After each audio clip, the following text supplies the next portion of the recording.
Kira, do you like the movie Wizard of Oz? Well, I think it's kind of mid. Yeah, I used to love that movie as a child. It was, for some reason, my favorite movie. I was one of those diehard Wizard of Oz fans as a child. Bro, you were one of the But freaking no, Dorothyers?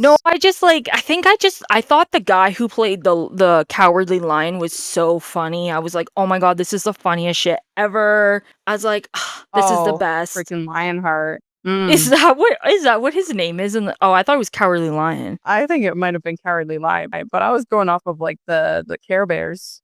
There's like a lion character. His name is Lionheart. I Oh was like, my oh, god. okay. Oh my god.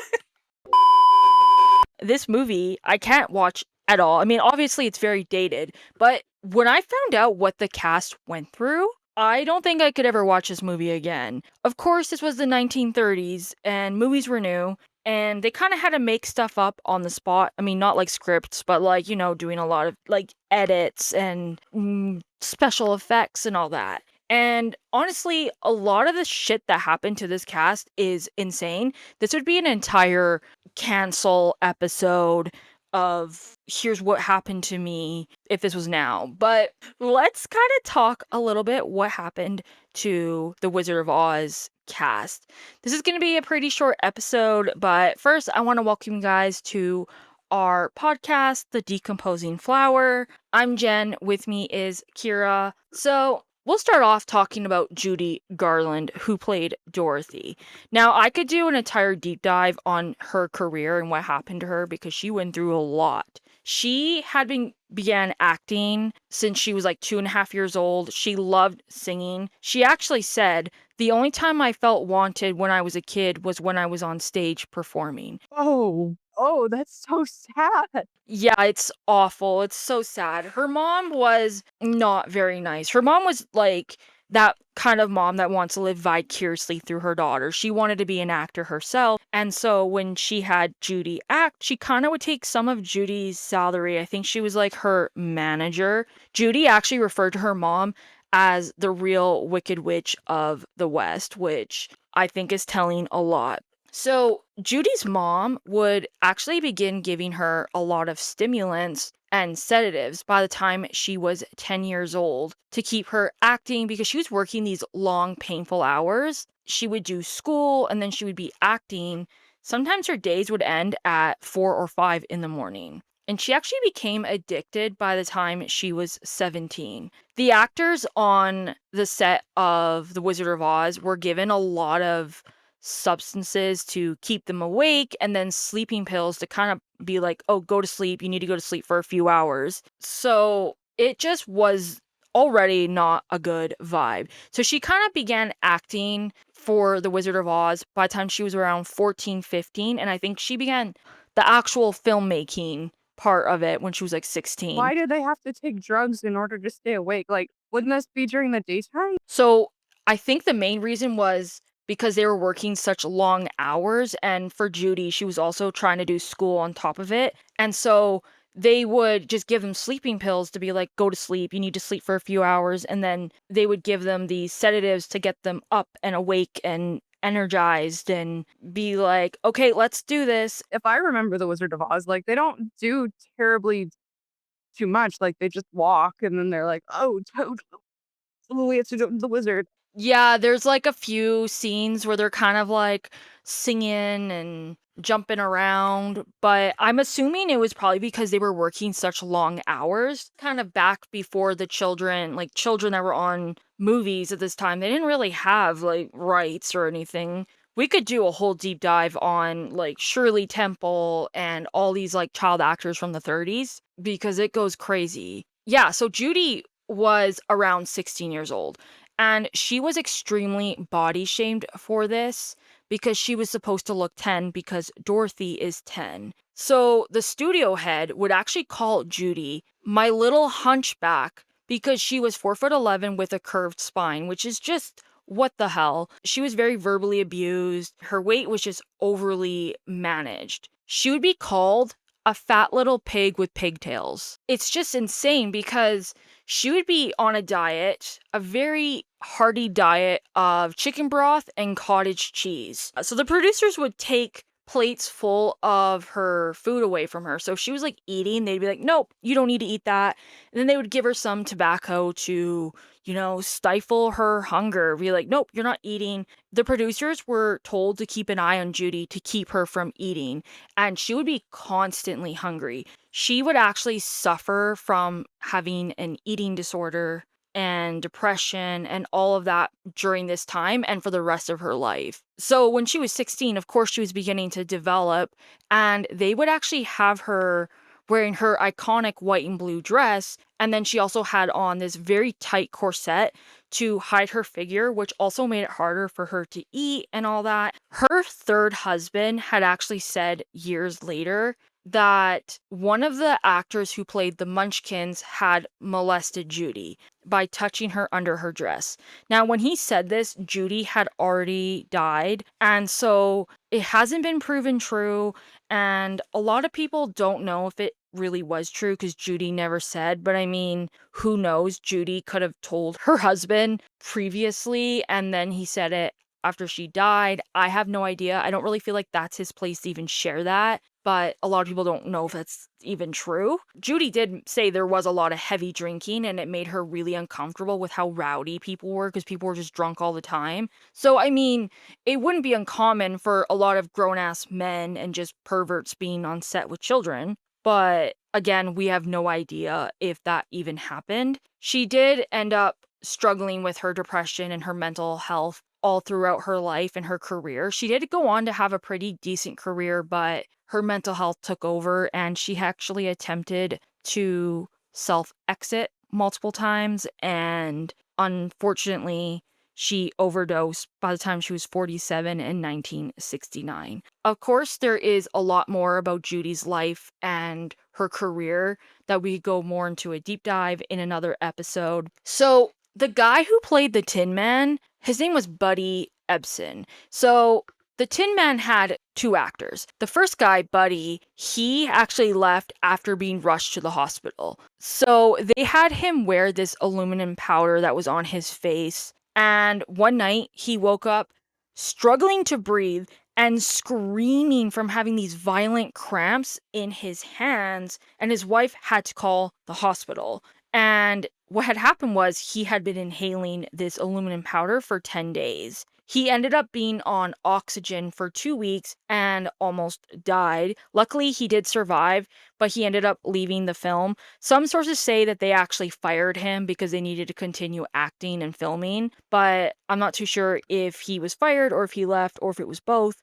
But when they hired the new Tin Man, who is the actor Jack Haley, who you see in the movie, he had no idea what Buddy went through. They did end up changing the powder to a paste to avoid inhaling, which a lot of the other actors did have, but this actually gave Jack an eye infection that he needed surgery. The makeup was very toxic. It was on the Tin Man, the Cowardly Lion, the Scarecrow, and the Wicked Witch of the West. They couldn't eat with it. They could only drink using a straw when they had it. So the man who played the Cowardly Lion, Bert Lahr, I don't know if I'm saying his name right, he had a lot of issues with his costume. Because, first of all, the lion costume was made of real lion skin, which is already very problematic. On top of it, it was extremely hot when they were filming, and they also had stage lights on, which made it very difficult for him to act because he was sweating. The costume was around 100 pounds, so he was sweating very, very crazy. They actually had to hire two people to come in and dry his costume overnight so they could have it dry by the time they come in the next day. My gosh, and that would be all his sweat too, right? Oh, I can't He would be imagine. so dehydrated, especially if the other actors had to, like, drink through straws. Yeah, Imagine losing that much of, like, your water, like, "Can I please have some water? Here's your straw." "Oh, okay." yeah, I know, it would have been awful. And even the Scarecrow, he wore a full face of prosthetics that left indents on his skin, and it actually took more than a year to disappear. So there was a lot of crazy issues with the makeup. One of the actors who had a very hard time was Margaret Hamilton, who played the Wicked Witch of the West. So she had a horrible time. So at the very end of the film, there's this scene where she's exiting Munchkin Land in a burst of flames. So the trick was for her to be lowered from the stage as fire would be ignited, and it would look like she was lit on fire, but she'd be below the stage. But of course, she didn't get lowered fast enough, and she caught on fire, and her green makeup on her face and her hands was caught on fire, and she couldn't drive herself home, so she had to call her friend and be like, "Hey, can you come pick me up?" Which I think is crazy, the fact that, like, they didn't even offer to drive her to the hospital or be like, "Hey, let's make sure she's fine." She ended up suffering from third-degree burns, and you could actually see the nerves in her hands, and for the rest of the film, she would wear gloves. She was out of work for 3 months, but she was able to come back after, since they didn't really need her for the entire time because they could film other scenes. When she came back, they were gonna do this smoky scene, but she was like, "No, I'm not doing that." So they ended up hiring a double named Betty Danko, who would do this scene where the Wicked Witch would be on her broom and there would be smoke around it. And the broom that they were using was a smoking pipe that would look like a broomstick. And they did 3 takes. And on the third take, the pipe exploded, and Betty had spent 11 days in the hospital and her legs were completely scarred from the burns, which, oh my god. The malfunctions were very common with a lot of the actors, including the actors who played the flying monkeys.